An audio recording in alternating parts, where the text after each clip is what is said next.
Here are 11 things you should never do in Pokemon Unite. And I know that you're going to be doing some of them, so I want you to break these bad habits, whether they're things inside of a match or outside of a match inside of Pokemon Unite. We're going to go through all of them right now. Jake, your resident content cowboy. Yeehaw. The number one thing you should never do is disregard what is happening in draft. I see this so often. It is so frustrating. For whatever reason, players get to master rank. What if I just stopped the sentence there? For whatever reason, players get to master rank. And you know what? That's a pretty fair sentence. When players get to master rank, they kind of cruise. They kind of hang out and stop playing the game as intensely. They feel like they've reached the pinnacle. Well, they really haven't. This is when the rank mode actually opens up. And for most players, if you have the correct number of licenses, which I believe is 14 or 15, and all of the players are in master rank 1200, you're going to get draft games. I get almost every single draft game, every single game I play right now, a draft game. Oh boy, that was a confuse. I like made my way through the woods in that sentence. And I've noticed that a lot of players do not care about what's happening in draft. They don't care about their position. They don't care about filling for their team. They don't let their team know what they plan on picking by hitting that little pre-pick button, right bumper on Switch. Pretty easy to do on mobile as well. They don't ban something that's pretty good, like ban the oppressive Pokemon in the meta right now. Watch a tier list. Have a good idea. If there's anything that's in the S tier, ban one of those. You'll be fine. Ban Ho-Oh, ban Charizard, ban Ceruledge. Just participate in draft. And for some reason, some players don't. The number two thing you should never do is ignore the free rewards that you get inside Pokemon Unite. And you get a lot of free rewards in this game. For instance, when you take a look at the events page, there are so many things that you can get for free. The Dark Lord event gives you all of this stuff for free just by playing the game and collecting the rewards. You get free things by unlocking Pokemon like Ho-Oh. Pretty simple to do as long as you are playing the game. And a lot of these challenges that you get for these missions, by the way, it's important to notice you can do these in solo mode. You can do these against bots. They don't have to be in a ranked mode. So there are lots of different ways to complete this. If there's a mini event pass, you don't need to buy the pass. Everything on the top row here is free. There are energy tanks and trial licenses, item enhancers. For the anniversary, of course, there's just a plethora of things that you can log in and get for free inside the solo challenge. If you do the challenge missions, there's tons of stuff here. There are weekend bonuses oftentimes. Right now, there are multiple platinum emblems. There is so much you get for free. All of the daily events. Please don't avoid any of this, because I have players asking all the time, how do I get more whatever it is in the game? Do the events. They throw a lot of stuff at you. The next thing to never do is try to get a held item to level 30. Now, I've had this account since the game has come out, so I have all of my items upgraded. Over time, they give you plenty of item enhancers. But at first, the difference between going from level 0 to 10 is, it's like nothing. Then 10 to 20, pretty small. 20 to 30 is massive, and the bonuses you get are very negligible. Your items do the most that they're going to do, essentially, when they're at level 20. You get a small stat increase going from 20 to 30, and that is it. Really what you're looking for are these upgrade effects, going from 1 to 10 to 20. If you have your items at 20, the ones you like, that is all you need. Do not try to get them to 30. It is so many item enhancers. Wait until you've upgraded more items. Number 4 is buying overhyped units. You saw one YouTube video and you've decided that if you get this Pokemon, it's going to change everything for you. And the reality is there are a few Pokemon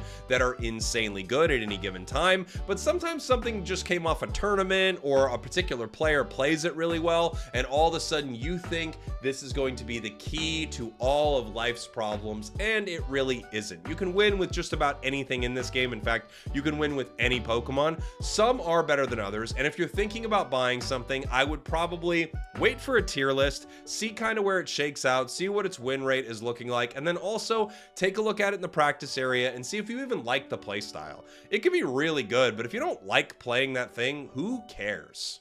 Number 5 is going to relate to your energy rewards. So there are boost emblems and there are fashion items. Now, if you're new to the game, there are probably a lot of these fashion items that you're pretty interested in, but in general, you want to spend your time in the boost rewards section getting boost emblems. You get a free roll every single day that you'll be able to get boost emblems with, and you will slowly start to build up your collection. I would highly recommend that you stay away from the fashion items at first, just so you can start building a decent catalog of boost emblems. They're not game game-changing, but they do give you little bonuses that will help you in your matches. So I would highly recommend spend your time here, not here. Number 6, I feel like I need to include this in every video. Don't use your Unite move under 3 minutes. Kind of don't use your Unite move under like 3 minutes, 30 seconds with almost any Pokemon. I have no idea why this is so prevalent. Save it for Rayquaza. Save it for Rayquaza. You are waiting for marriage, and marriage is Rayquaza. Save that Unite move. Your team needs you to have it there. Your Unite move gives you a shield. It gives you bonuses to your stats. Reduce cool, like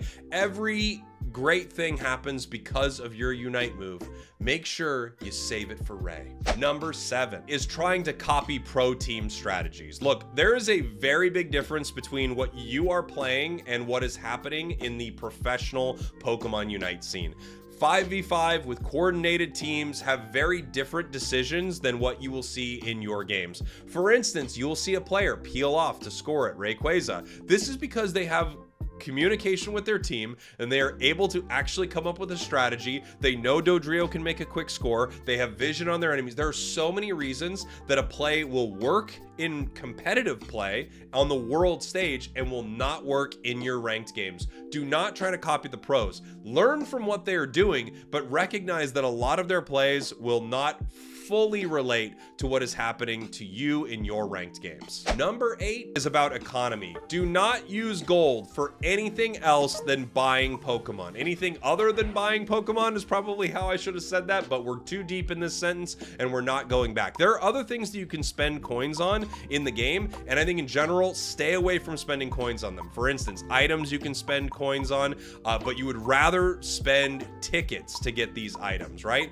You can also get item enhancers through tickets. Use your tickets for your held items and use your coins for Pokemon. That is all you want to be using your coins for, is unlocking new Pokemon. Now, if you're spending a lot of money in the game, you actually could use your coins for other things. Like if you're spending real money for Pokemon, you're purchasing them with gems. Sure, you could use your coins for other things, because as you can see on my account, I've got 400,000 coins. I buy Pokemon with gems right when they come out. I make content for the game. That's a necessity for me. For you, if you are not making content for the game and you don't need a particular Pokemon right when it comes out, save your coins, use your coins. Also, wait about a week or two after a new Pokemon comes out to decide if you really need to buy it or if you're just kind of like overhyped about what looks like a really cool release. Number 9, we're going back inside of a match of Pokemon Unite, and we're going to talk about the early game, because there are a lot of players who do not prioritize their early game secures. It's so incredibly important, top or bottom path, that you make sure you know what your secure move is and how you are able to use it and get a good KO on these wild Pokemon. When you're fighting in the top and bottom path early on, it's very rare that you're fighting over a KO of an enemy. What you're fighting over is a KO of wild Pokemon. So understand your secure move. For instance, are you playing Slowbro? Water Gun is an amazing secure. What I mean by secure is it has huge last hit potential because it has a ton of burst damage. Are you playing Venusaur? It's actually not Razor Leaf that has your secure. It's your boosted auto attack. So you want to have that ready to get that last hit on the wild Pokemon. Winning your lane is all about getting those secures and less about fighting the enemy. The better you are at this, the better you will do in your games. This one is a huge pet peeve of mine, but don't do the weird clear. I don't know what this weird clear is, but it's where you run past the first 2 Bunnelbees, you try to get the other 2, you're slowly hitting them. By that time, the enemies have come all the way over from the other side and they're getting the last hits. Like, please, I don't know who does the weird clear. Never do the weird clear. You don't need it. You don't need to do it. Just try to get the last hits with your allies. Try to share 2 and 2. It's okay if you don't get them all. Don't do the weird clear. More often than doing the other clear, you could get yourself into trouble and actually lose experience to the other side if you do this. It happens all the time. Please stop with the weird clear.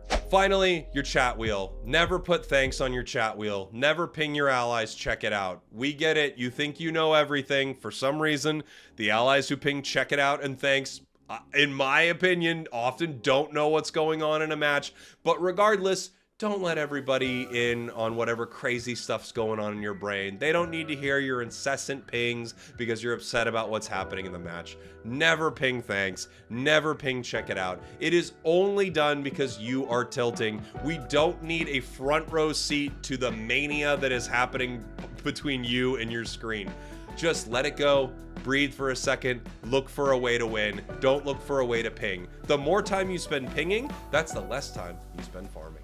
There you have it, 11 things you should never do. Let me know what I missed in the comments. Thanks for watching, thanks for listening. I love you all. Welcome if you are a new viewer to the channel, and if you're always here, I appreciate you. I'll see y'all next time.